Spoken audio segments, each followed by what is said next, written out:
검찰이 유병헌 씨의 운전기사 양회정 씨에 대해 구속영장을 청구할지 여부를 검토하고 있습니다. 이와 함께 검찰은 유대균 씨와 박수경 씨의 구속기간 연장을 신청했습니다. 구원파 자금을 횡령한 총무부장은 재판에 넘겨졌습니다.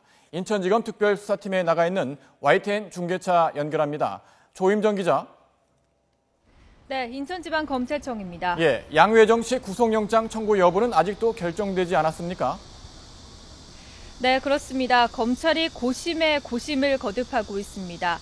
어제까지 사흘 연속 양회정 씨를 조사한 검찰은 오늘은 양 씨를 부르지 않았습니다.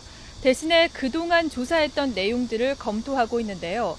주말 동안 조사 내용을 종합적으로 정리한 뒤에 영장 청구 여부를 결정할 계획입니다.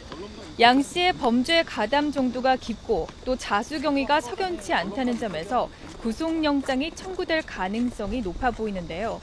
하지만 이미 자수하면 불구속 수사하겠다 이렇게 검찰이 약속한 만큼 검찰의 속내는 다소 복잡해 보입니다. 따라서 검찰은 양 씨에게 범인 도피 외에 다른 범죄 혐의를 적용할 수 있을지 살피고 있습니다. 특히 유병헌 씨의 차명부동산을 관리해온 만큼 부동산 실명제법 위반 혐의를 적용할지를 검토하고 있습니다.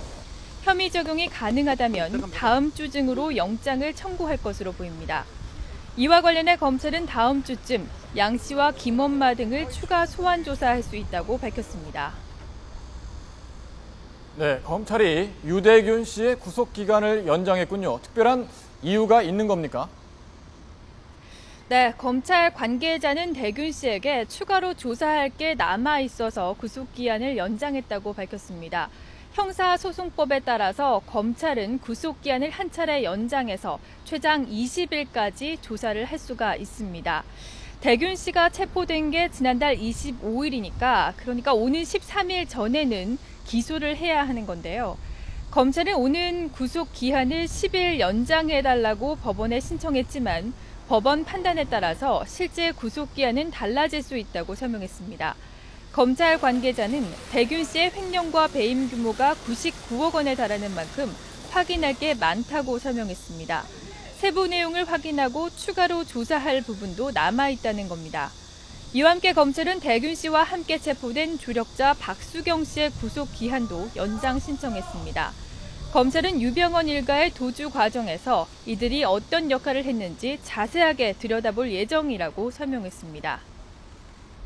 네, 구원파 총무부장 재판에 넘겨졌군요. 네, 그렇습니다. 구원파 총무부장 이모 씨가 구속 기소됐습니다. 그러니까 구속된 상태로 재판에 넘겨진 건데요. 횡령 혐의가 적용됐습니다. 구원파 신도들의 헌금 등 27억 원을 빼돌린 혐의입니다. 크게 세 가지로 나눠볼 수 있을 텐데요. 먼저 2008년부터 지난 5월까지 교인들의 헌금 등을 세모그룹 계열사에 빼돌린 혐의가 적용됐습니다.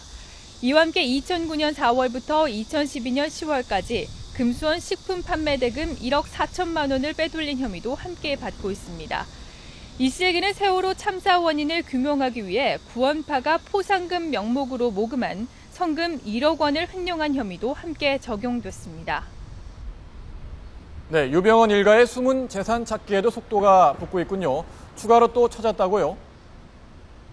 네, 그렇습니다. 검찰은 숨은 재산 찾기에 계속해서 나가고 있는데요. 유병헌 씨 일가의 숨은 재산 190억 원을 추가로 찾아냈습니다. 유 씨의 비자금을 관리한 것으로 알려진 김혜경 대표 명의로 된 토지 104억 원어치도 포함됐습니다. 검찰은 김 대표 등이 재산을 마음대로 처분하지 못하도록 곧바로 법원에 재산 동결 조치를 청구했습니다. 5차 재산 동결 조치입니다. 유병헌 씨의 자녀들이 횡령과 배임 등으로 유죄 확정 판결을 받기 전까지 재산을 묶어두기 위한 건데요. 숨진 유 씨의 은닉 재산이 자녀들에게 상속될 가능성이 높다는 점을 고려했습니다.